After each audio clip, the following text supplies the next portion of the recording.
দেখো বন্ধুরা, আমার কাজকর্মের আর শেষই হয় না।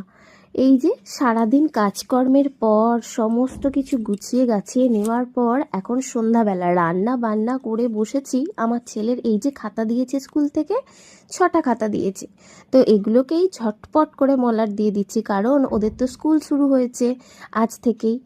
আর আজকে দেখো খুব ভালো করে সব মলাট দিয়ে নাম টাম লিখে দিচ্ছি, কারণ ও কালকে সকালে স্কুলে যাবে আর স্কুলে খাতাগুলো তো দরকার। তার জন্য সমস্ত কিছু কাজকর্ম মিটিয়ে আমি টিভি চালিয়ে দিয়েছি। টিভিতে একটা সুন্দর সিরিয়াল দেখছি। আমি কোনো সিরিয়াল দেখি না, বাট এই সিরিয়ালটা আমার খুব পছন্দের। এটা আগে হতো, এখন আবার নতুন করে দিয়েছে, তো এটাই আমি দেখছি।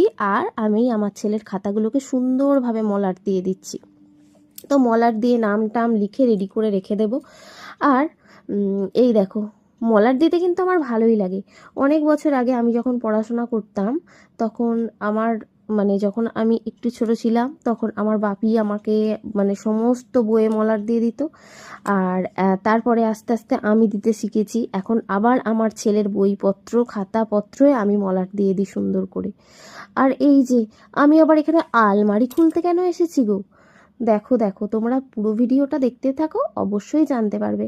আমি আলমারি খুলে একটা ব্যাগও বের করছি। আরে বাবা, আমি রাত্রিবেলা ব্যাগ নিয়ে কোথায় যাব? তোমরা ভিডিওটা দেখো, অবশ্যই কিন্তু জানতে পারবে। ও মা, ওই আলমারি বন্ধ করে আবার একটা আলমারি খুলেছি।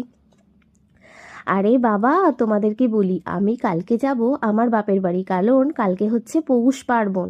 তো আমার বাপের বাড়িতে যাব। এই দেখো, ব্যাগ মোটামুটি রেডি করে রেখেছি।